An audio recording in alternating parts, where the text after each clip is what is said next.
Welcome to the bird media. నేను మీ Pawan Krishnamurthy. Bharatiya Janata party జాతీయ అధ్యక్షుడి ఎన్నికకి సమయం ఆసన్నమైంది అంటున్నారు. ఇప్పటివరకు ఉన్నటువంటి జేపీ నడ్డా 2020లో పదవి బాధ్యతలు తీసుకొని 2024 వరకు ఆయన కొనసాగారు. సార్వత్రిక ఎన్నికలు కూడా ఆయన ఆధ్వర్యంలోనే, ఆయన నాయకత్వంలోనే బీజేపీ ముందుకు వెళ్ళాలి అని చెప్పి. సరే, భారతీయ జనతా పార్టీ జాతీయ అధ్యక్షుడిగా ఎవరున్నప్పటికీ కూడా ఆ ఎన్నిక లాంఛనంగా జరుగుతుంది.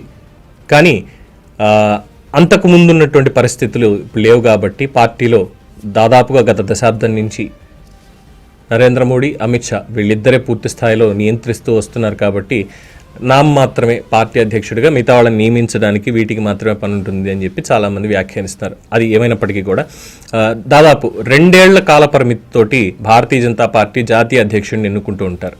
కానీ ఈసారి మాత్రం 2020లో ఎన్నుకోబడినటువంటి జేపీ నడ్డాని కేవలం 2024 సార్వత్రిక ఎన్నికలను నడిపించే వరకు కూడా ఎక్స్టెన్షన్ అనేది ఇచ్చారు.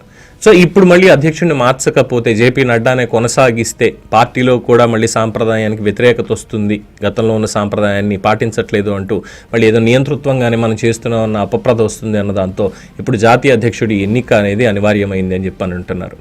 అయితే దీంట్లో తదుపరి ఎవరికి అవకాశం వచ్చేది ఉంది? తెలుగు రాష్ట్రాల నుంచి ఎవరికైనా వస్తుందా అంటే ప్రస్తుతం తెలుగు రాష్ట్రాల వైపు భారతీయ జనతా పార్టీ చూపు లేదు, పార్టీ పరంగా నాయకత్వాన్ని ఎన్నుకునేలాగా. అందుకని చెప్పే ఒక 3 పేర్లు ఇందులో బలంగా వినిపిస్తున్నాయి. ఆ 3 ఎవరో అనేది చూస్తే, ఒరిస్సాకు చెందినటువంటి ఓబీసీ కీలక నేత, కేంద్ర నాయకత్వానికి సన్నిహితుడిగా ఉన్నటువంటి మంత్రి ధర్మేంద్ర ప్రధాన్, ఆయన ఒకరు. సో ఒరిస్సా నుంచి తీసుకునేటువంటి అవకాశం ఉంది అంటున్నారు. తర్వాత ఇంకొక పేరు శివరాజ్ సింగ్ చౌహాన్, మధ్యప్రదేశ్ మాజీ ముఖ్యమంత్రి, ప్రస్తుత కేంద్ర మంత్రి. సో ఆయన కూడా అధ్యక్ష పదవి రేసులో ఉన్నారంటున్నారు. ఇక 3వ వ్యక్తి హర్యానా ముఖ్యమంత్రి పాత్ర నుండి కేంద్ర మంత్రివర్గానికి వెళ్ళినటువంటి మనోహర్ లాల్ ఖట్టర్. సో ముగ్గురులో ధర్మేంద్ర ప్రధాన్కి ఏమో కేంద్రంలో ఉన్న పెద్దలకు విధేయుడు అన్నటువంటి పేరుంది.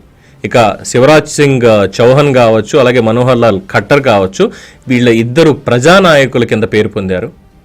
వాళ్ళ ఎక్స్పీరియన్స్ కూడా ఉంది ప్రజా జీవితంలో, రాజకీయ జీవితంలో. సో సమర్థులుగానే ఉన్నారు మొత్తం 3 కూడా. మరి 3లో ఎవరిని ఇది వరించబోతోంది అని చెప్పి చాలామంది ఊహాగానాలు అయితే చేస్తున్నారు.